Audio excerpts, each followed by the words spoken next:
Howdy, welcome back to my shop. It is a mess today. I'm in the middle of 17 different projects, and being it was only 96 degrees yesterday, Mama decided she needed air conditioning. So I've got the air conditioner, the evaporator was shot, everything in this thing was shot. It's a 97 Jimmy with a million miles on it. Of course everything's shot. The evaporator coil was leaking, the condenser coil was leaking. Compressor was shot, everything's shot. So, but it worked last year. So I'm going to do a reassembly video because I think it will be a lot easier to show you where the bolts are and where everything, how to get it apart by showing you how to put it together. So this is pretty self-explanatory on this step. Here's my new core, my new air conditioner core. And I'm going to put the two halves of the clamshell back together, and then we'll go back over to the truck.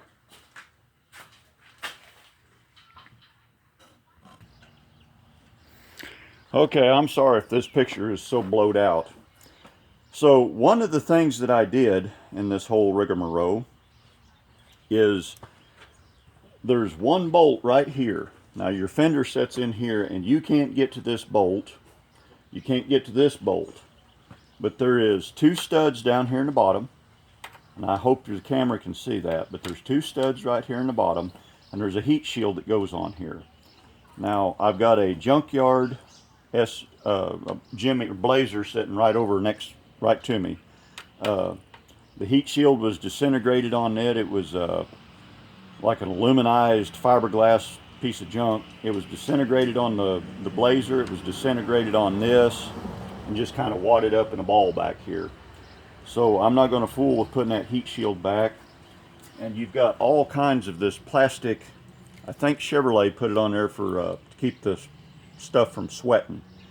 But it's you can see it's just disintegrates. So don't worry about that. Don't worry about this heat shield. I don't see how much good it was going to do being wadded up in a ball kind of shoved back here by the manifold. I may live to regret this, but I'm not even going to try to put it back. So you've got two studs down here in the bottom. You've got one bolt that is right behind the transmission dipstick tube. Now that is, pardon me, that is the only oddball bolt. That is a plastic bolt. That's the only bolt that goes back into plastic, is the one right here behind the dipstick tube. So you've got the oddball, and then you've got one on this side, one in the middle, one on this side across the top. So you got three in the top, and then two right underneath the blower motor housing. And then that brings us back down to our two studs. So I'm going to go ahead and put the whole assembly comes off in one chunk.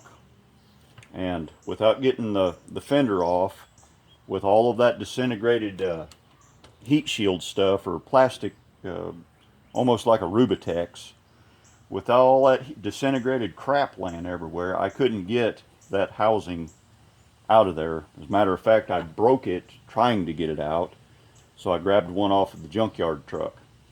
So I'm going to put this end of it back together, and then we'll talk about the fender.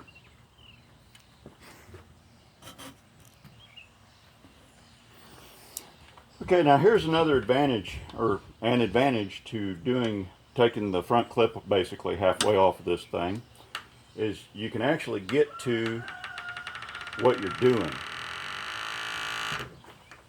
You're not humped up in a bind. I'm old and I'm cranky and I'm gray-headed and hateful and I got to go pee too much and all that. So if I can make it easier, if taking 10 bolts out will save me from being humped up in a bind for 2 hours, by grab, I'm going to take out 10 extra bolts. So I'm just getting things put back together here.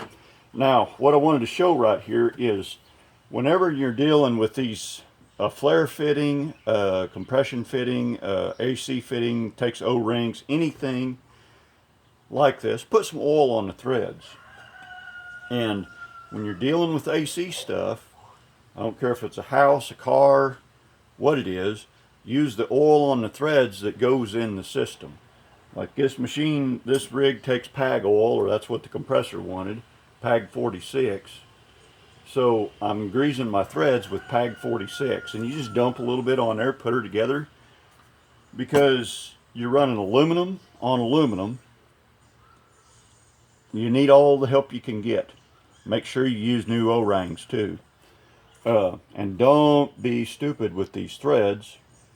This right here, this little line right here is designed for this thing to explode. It's supposed to break right there. So if you're up here, you know, these are big wrenches. They're 1.5 feet long. If you're up here 3 ugga-duggas and 2 grunts getting her tight, you're going to bust that fitting. So we'll be back in a few minutes.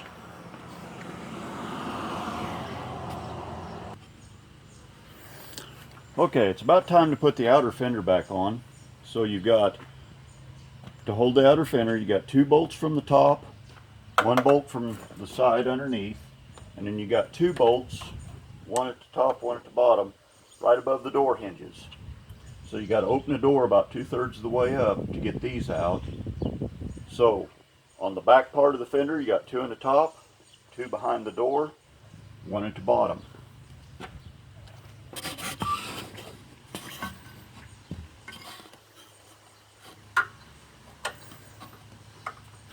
At the front of the fender, you've got 1 at the top, 1 at the bottom, 1 on the side. 1 at the top, 1 on the bottom, 1 on the side. And the bumper in the front, the bumper in the front, everything's got to be off to get to these bolts. Don't even try it without that. So I'm going to go ahead and put the fender back on it, and then we'll talk about the inner fender. Okay, so I misspoke on this.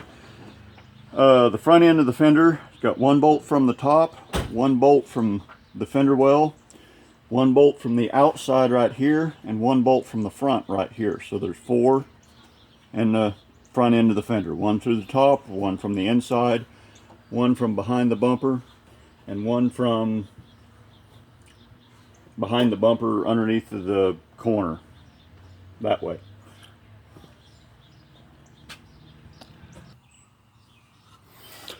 Okay, inner fender is pretty self-explanatory. You got 3 bolts along the front. This little, whatever you want to call that, is in there. Something like that right there. So I've not got my fat head in the way. You have to take off this stabilizer bracket, mount, I don't know. This is off of the 97, 98 Jimmy. This one is off of the Blazer. About the same thing. Blazer front end's a little bit different. 2000 Blazer's a little bit different than a 97 Jimmy. They got a little bit different bracket. Kind of see the difference there. But pretty self-explanatory here. You got the 3 bolts along the front. You got 1, 2, 3, 4, 5, 6 bolts. Inner fender to outer fender. You've got 1, 2 bolts that go through. There's a funny looking bracket comes off the firewall here, and this is a funny looking bracket somewhere else. I can't remember where this one's actually tied to. These 2 holes up here go to your 4-wheel drive actuator. If you've got a 2-wheel drive, you probably don't have a 4-wheel drive actuator. So there's that. I'm going to go stick this back on the truck.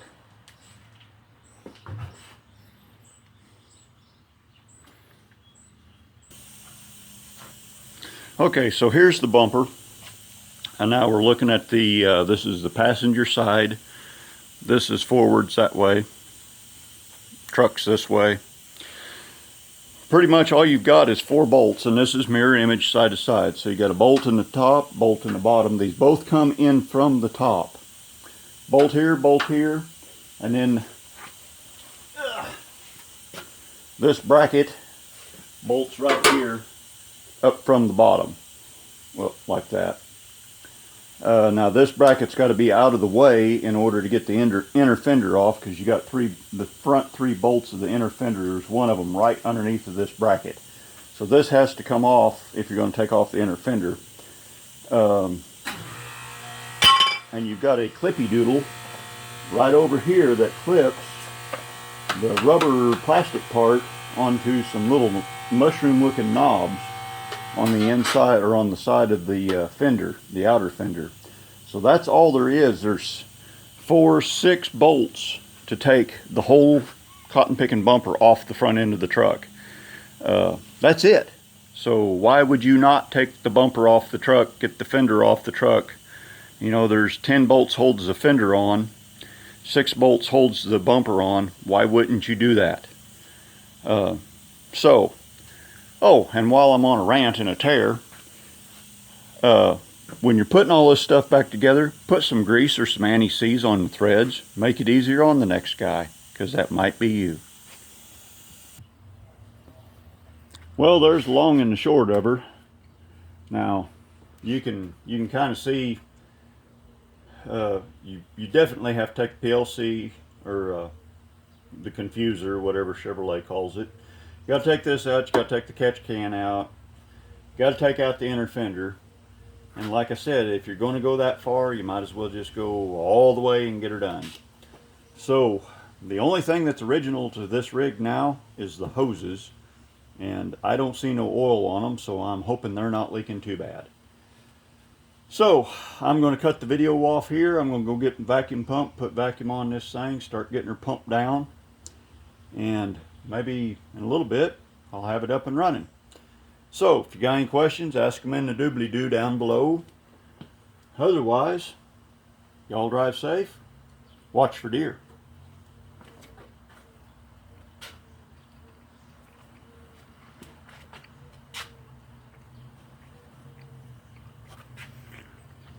Oh, I take it back. I forgot to put the upper part of the grill in. So, the grill on this, well, let me go get it. Now this is the grill off the 97 Jimmy. So you got 4 screws along the top of it, and then you've got 2 push-in clips. And these were both already broke. Well, maybe one of them wasn't broke completely, but these were already broke off, and I have no... This is just going to have to be a project to work on in a different day. You can see the little ears where the spring clips go broke off. Been that way for a long time. So I'll work on this project a different day. It ain't going to fall apart no worse than it already is by me putting it back on broke. So that's all it is. There's just 4 screws that holds this on and 2 Break-O-Matic clips. And that's about it. There's not a whole lot to get the front of these apart. It's not worth the fight to change that AC evaporator without just tearing the whole front end of the truck off. You'll save time and heartache in the long run. So, with that all being said, you'll drive safe, watch for deer.